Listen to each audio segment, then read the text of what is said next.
Hola amigos, ¿cómo están? Bienvenidos una vez más a nuestro canal Fulbo y Boxeo. El video y el contenido del día de hoy tiene que ver con uno de los grandes ídolos populares que tuvo el deporte argentino y en particular el boxeo, refiriéndonos a José María Gatica, de quien se cumplieron ya 60 años de su muerte, de su desaparición física, y sigue indudablemente estando en la mente y las retinas de todos aquellos que o lo vieron o conocieron de su historia, más allá de una película realizada justamente hace 30 años por Leonardo Fabio y que invariablemente, insisto, está la memoria de todos aquellos que supieron alguna vez de este formidable boxeador y que ha quedado indudablemente en la historia grande del pugilismo argentino. Gatica nació en la ciudad de Villa Mercedes, en la provincia de San Luis. Esto fue el 25 de mayo de 1925. A los 7 años, junto con su familia, se mudó a Buenos Aires. Vinieron en un tren de carga, su mamá, uno de sus hermanos y el propio Gatica. ¿Qué sucedía en aquellos años, en la década del 30? Bueno, los chicos fueron indudablemente las mayores víctimas de la depresión económica que padecía en ese entonces el mundo entero. En Argentina se lo conoció como la década infame y los purretes pobres de aquel tiempo perdieron de alguna manera el candor de su niñez. ¿Esto por qué? Porque debían salir de casa y ayudar a la familia para poder comer, para poder traer el mango y colaborar entonces en la economía familiar. De hecho, la escuela primaria se podría decir casi que era un lujo. Los chicos habitaban conventillos, piezas familiares en pensiones como mínimo, podríamos decir, promiscuas, y viviendas precarias en las zonas marginales cerca de Buenos Aires. Un niño de 7 años de grandes ojos verdes, este era José María Gatica, lleno de desafío y de dolor, lustraba zapatos, vendía diarios tras esta tarea de andar dele y dele con el cepillo y la pomada, y vendía después diarios en Plaza Constitución. ¿Qué pasaba? Había cuestiones de jurisdicción. Por ejemplo, había otros chicos que querían justamente ese lugar.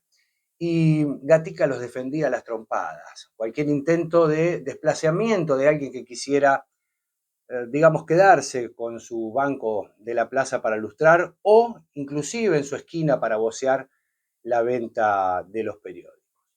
Al final de cada jornada, antes de regresar a su humilde vivienda que estaba cita en Avellaneda, la casa de Gatica tenía piso de tierra y techo de lata. Este pibe limpiaba baños, vamos a contextualizar lo que fue su niñez. Cuando terminaba su faena laboral, insisto, de un niño de 7 años, eh, que remarco, primero lustraba zapatos, después vendía diarios y al final del día eh, limpiaba baños y el piso de la lechería La Martona en la calle Lima, a cambio de que el dueño le permitiera guardar su cajoncito de lustrar. Indudablemente esto era por demás significativo porque este chico no descansaba, trabajaba todo el día, de sol a sol.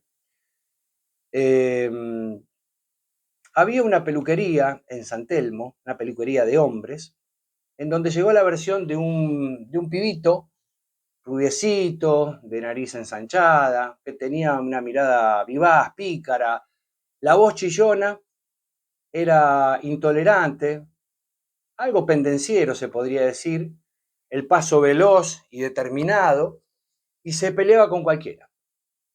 Y además los ponía knockout. El dueño de la peluquería era un inmigrante albanés vinculado a clientes cercanos al Luna Park. Se trataba de Lázaro Cossi, además asiduo concurrente a lo que se conocía como la Misión del Marino en la avenida Independencia 20, a metros de la avenida Paseo Colón, donde concurrían marineros extranjeros que habían perdido su barco, desertores, borrachos, malandras, cuchilleros, en fin. En ese antro había un ring y se le pagaban 20 pesos a quienes quisieran pelear con los guantes puestos y reglas de boxeo, formulando el desafío entre ellos mismos. Es decir, ahí se decidía quiénes peleaban entre sí. Dicho sea de paso y entre paréntesis, mi padre fue que conoció justamente allí a Gatica, cuando don Lázaro lo sedujo con este tema de los 20 pesos de paga, y el pequeño Gatica se cansó de poner nocaut a gigantes marineros, tipos de 100 kilos. Llegó hasta hacer 3 combates en fila, uno tras otro, llevándose a su casa la fortuna de entonces de 60 pesos. El Luna Park, un verdadero templo porteño, lo esperaba para consagrarlo, me parece, como ídolo del boxeo argentino en la mitad de los años 40. Sería de alguna forma el sucesor del Torito de Mataderos, Justo Suárez, y el predecesor del intocable Nicolino Loche. He aquí se me ocurren los 3 grandes ídolos que tuvo el pugilismo argentino. Justo Suárez, el primer gran ídolo del deporte argentino, porque Firpo no lo fue, es justo decir. Firpo fue quien, de alguna manera, permitió que el boxeo se desarrollara en la Argentina, que hasta ese entonces estaba prohibido. Y lo de Justo Suárez fue realmente muy importante. Daremos cuenta en algún momento justamente de su recordada figura. Y Nicolino le vino en saga una vez que Gatica dejó de ser boxeador profesional. Que a propósito, ese debut se produjo el día 7 de diciembre de 1945, cuando le ganara por nocaut a Leopoldo Mayorano en el mítico Luna Park. En su séptima pelea, esto fue, si la memoria no me traiciona, el 31 de agosto de 1946, le quitó el invicto a Alfredo Prada por puntos en 12 capítulos. Nacía así el más grande duelo del pugilismo argentino. Hasta ese entonces se habían enfrentado como amateur, con un triunfo para cada uno, y Prada se tomó desquite en abril de 1947, cuando el Tigre no salió a combatir en el sexto round con su mandíbula rota. Volvió a ganar Gatica en el combate del 18 de septiembre de 1948. Esta vez fue en decisión dividida tras 12 asaltos. El duelo entre Gatica y Prada indudablemente es de lo más significativo. Hubo otros duelos, Gonzalito Buneta, por ejemplo, pero ninguno alcanzó la estatura ni la magnitud que tuvieron estos combates. Debemos decir que para ese entonces, Gatica ya era sin duda un sinónimo del peronismo. Es imposible no relacionar la figura de Gatica con la figura de Juan Domingo Perón. Y su esplendor, además, duró casi tanto como el gobierno de Perón. Ustedes recordarán o sabrán de Hugo del Carril, que fue el cantor, actor, fue director de cine, un incondicional militante peronista que además grabó la marcha del justicialismo después de una pelea contra Valeriano Mesa. Esto creo que fue en el 48. Hugo del Carril, a quienes despreciaban a Gatica, les dijo: si este es mono, ustedes son gorilas. Como se ve, Gatica no solo provocó de alguna manera la primera división pública y masiva entre peronistas y antiperonistas. También pudo haber sido, ¿por qué no?, de alguna manera, hasta casi involuntaria, la musa inspiradora del término gorila para sellar o señalar a quienes no comulgaban con el gobierno de aquel momento. felicito, Gatica. Gracias, general. Gracias, general.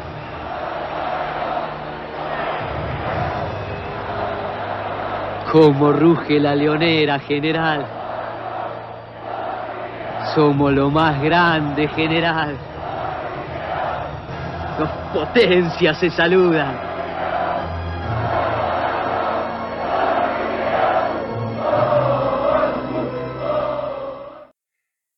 Describimos aquí solo hechos de la realidad de aquel tiempo, sin pretender establecer una discusión política, ¿sí? Que quede claro. No es el objetivo, simplemente pretendemos narrar aspectos biográficos del Tigre Puntano, que hasta se dio el lujo de participar en una película.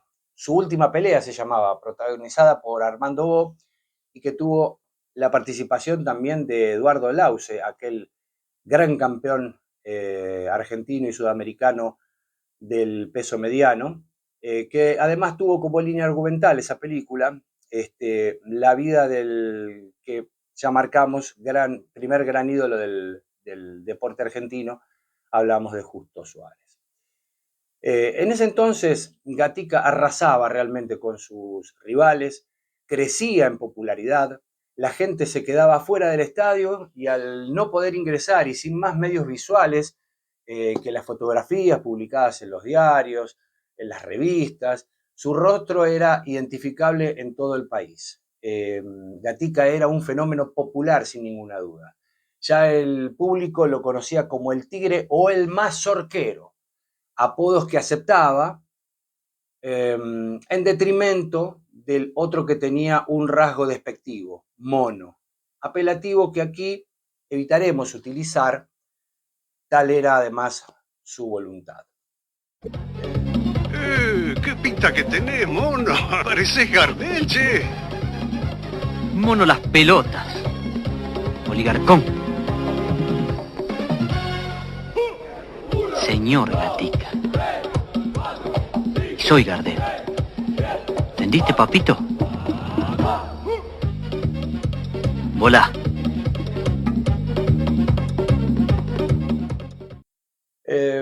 Perdió su segunda pelea profesional por descalificación.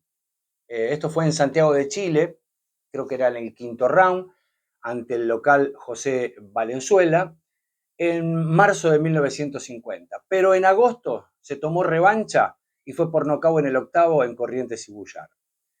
Perón le encargó en esos años, precisamente en 1950, a Nicolás Preciosa, el nuevo manejador de Gatica, tras la renuncia de Lázaro Cosi, que hiciera gestiones con el Madison Square Garden para que Gatica pudiera pelear allí y, además, si fuera posible, por el campeonato del mundo, pagando lo que hubiera que pagar.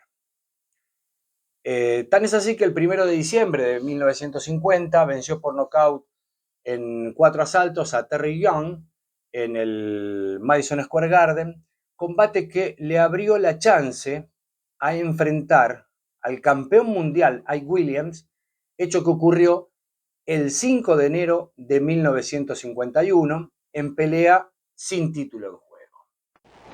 It's January 5th, 1951, and Knockout takes you to New York City, where lightweight champion Ike Williams meets Argentinian Jose Gatica. In round one, the fight has started like a veritable war. Williams in the white trunks and Gatica have been throwing leather at each other from the opening bell.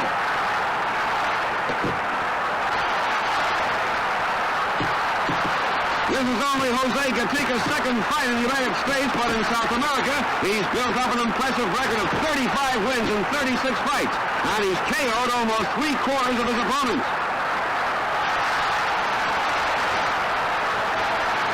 The two fighters continue to mix it up. This pace cannot continue for 15 rounds.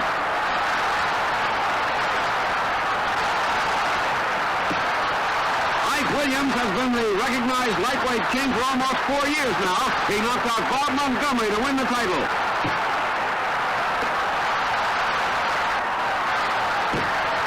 Williams has defended his title 5 times, but he's also fought 39 title bouts. Altogether, a very active fighter. champion gets the champion gets the champion gets the champion gets the champion gets the champion gets in a perfect left hook and he is down. He's up again but looks unsteady. But he wants to continue fighting. Williams lands a little left. The referee is yelling off the count. Gatika's up at 6 and the referee wipes the rosin from his glove. That's it. That combination of 4 punches was perfectly timed. Gatika has to take his time getting to his feet. Ike Williams scores a smashing first-round knockout.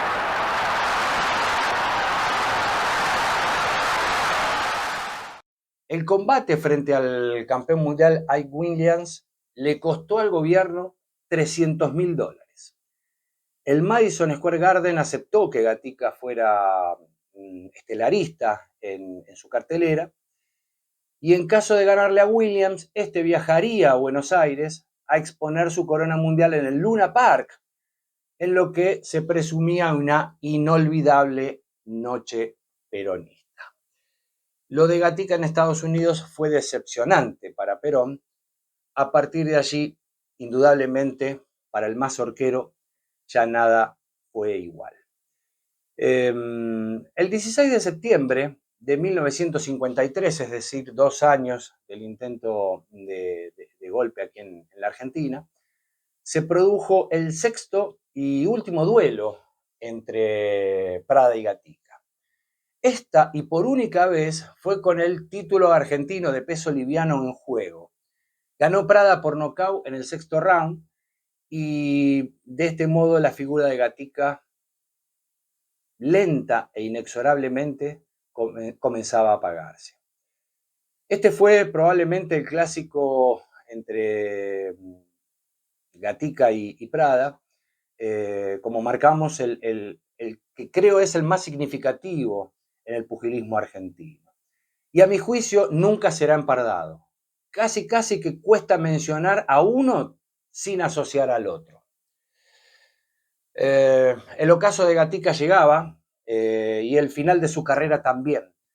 Su último rival fue Jesús Andreoli, a quien venció por nocaut en creo que el 4º o 5º asalto, me parece que el 4º. Esta pelea se llevó a cabo en el Lomas Park, en Lomas de Zamora, y así de esta manera Gatica cerró una campaña, un palmarés de 95 combates, con 86 victorias, 72 de ellas fueron antes del límite, 7 derrotas y 2 empates. Como decíamos, la carrera de Gatica está indudablemente ligada al gobierno peronista de aquel en tiempo, casi que tuvieron la misma parábola de tiempo, y el pugilista puntano fue proscripto tras la caída de Perón, y aunque realizaba, se podría decir, a escondidas, peleas clandestinas, concretamente, el triste, solitario y final se aproximaba.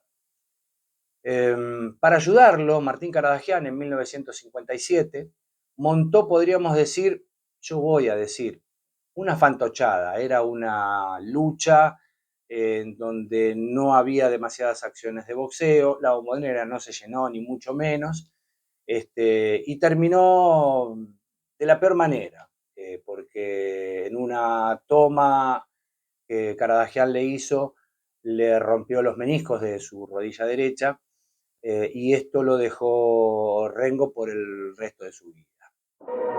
José María Gatica vuelve al ring, pero esta vez para enfrentar a Caradagian en un encuentro de catch que conmueve a la afición deportiva.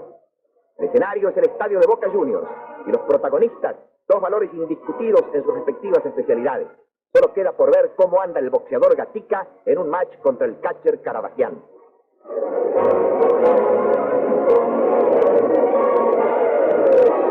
Como en todo asalto de agárrese como pueda, hay de todo.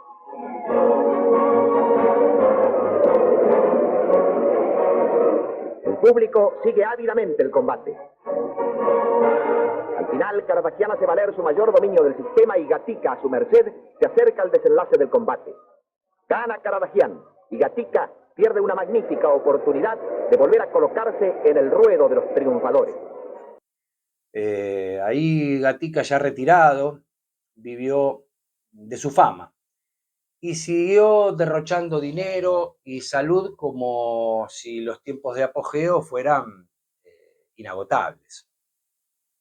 Su viejo rival, Alfredo Prada, lo asoció a su cantina Prada y Gatica Knockout, así se llamaba, con la finalidad de que atrajera clientes y les dijera buenas noches, buen provecho al ingresar. Esta frase que es muy conocida para todos aquellos que han podido ver la película de Leonardo Fabio.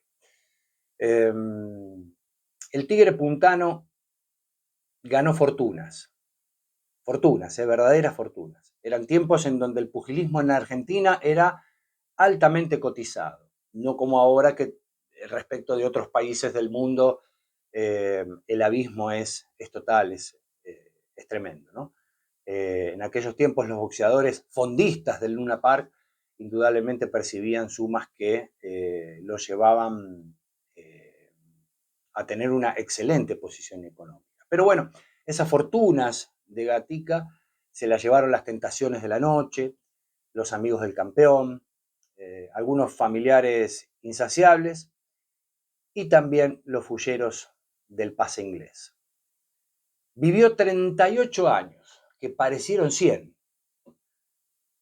Los trajes de Divito que él usaba con solapas anchas, los sombreros ranchos de pronunciadas alas, el moñito fino y largo, los zapatos de charol, la risotada boca llena y los billetes enfajados para repartir entre chicos hambrientos, mujeres de boquitas pintadas y carmín, las ovaciones, los aplausos, los autógrafos y los elogios también lo abandonaron. Su vida fue vertiginosa y de película, y así lo entendió y materializó Leonardo Fabio en su film del año 1993, que obtuvo varios premios Cóndor de Plata, por ejemplo, premio al mejor actor para Edgardo Nieva, el premio a mejor director para Leonardo Fabio, el mejor montaje y además la mejor película. Y no podemos olvidar también a Horacio Teicher, que fue actor revelación masculina y que interpretó al entrañable Rusito Palenique. También obtuvo el premio Goya a la mejor película extranjera de habla hispana en 1994, premio otorgado de forma anual por la Academia de Artes y de las Ciencias Cinematográficas en España. Edgardo Nieva, que nos dejó hace poco, en el 2020, con 69 años de edad, es recordada su anécdota para lograr el papel frente a Fabio, porque Fabio había desestimado a Nieva como Gatica, como el actor principal, el protagónico, en tanto además había tenido la idea el propio Nieva, y casi llorando, esto lo relató el propio Edgardo Nieva, insisto, casi llorando le decía, por favor, yo soy Gatica, y por cierto, vaya que lo era, ¿no? Una muy buena interpretación, indudablemente, y de una película que quedó para siempre en el recuerdo. También Fabio nos dejó por allí por 2012, cuando tenía algo así como 73, 74 años. La película, para aquellos que no la vieron, reconstruye la vida y la carrera pugilística de Gatica, sus años dorados, pese a que, curioso, nunca ganaría un título, no fue ni tan siquiera campeón argentino. Repasa también su acercamiento al presidente Juan Domingo Perón, el comienzo de la caída con el derrocamiento del peronismo y, lógicamente, su muerte. En paralelo a las victorias sobre el ring, se muestra, podríamos decir, al hombre detrás del boxeador, ¿no? Logrando un retrato, o el retrato de un hombre en su ascenso hacia la fama, y posterior caída. Conflictivo en su vida personal y resentido por las carencias sufridas, lógicamente, en su niñez. Pero volviendo al personaje real y ya de vuelta en la miseria, cerrando la parábola, el rebusque de vender unos muñequitos en la tribuna de Independiente los días de partido, el pibe lustrabotas y Canillita tocó la gloria sin poder alojarse en ella. La decrepitud fue implacable con él. Tal le escuché decir a Ernesto Cherkis Vialo, toda vez que dejó una semblanza de Gatica. El 10 de noviembre de 1963 jugaban en el estadio de la doble visera de cemento Independiente y River. El local le ganó 2-0 al Millonario con sendas conquistas de Mario Rodríguez. Y bueno, mientras la multitud de ambas hinchadas de alguna manera le ponían sonido a esa tarde de Avellaneda, Gatica, algo mareado por el vino compartido en la tribuna, intentó bajar del colectivo de la línea 295 y su pierna derecha deteriorada, aquella de la lucha con Caradagian, le falló y cayó a la calzada. Fue en la calle Herrera, esquina Pedro Luján. Las ruedas traseras del interno 16 pasaron por encima de su cuerpo. Se le escuchó decir a Gatica: no me dejes así, hermano, no me dejes aquí tirado. Suplicaba de alguna manera el ídolo en agonía. 2 días después, el 12 de noviembre de 1963, fallecía en el Hospital Rawson. Sus restos fueron llevados desde la Federación Argentina de Box hasta el cementerio de Avellaneda y lo acompañó una multitud durante prácticamente 7 horas. Los restos de Gatica fueron retirados de su morada por 50 años. Volvieron a la Federación Argentina de Box, donde hubo un acto, se le rindió un homenaje en el que estuvieron su hija Eva y funcionarios de San Luis, para luego ser trasladados a su Villa Mercedes natal, donde descansan desde el 25 de mayo de 2013, cuando hubiera cumplido 88 años.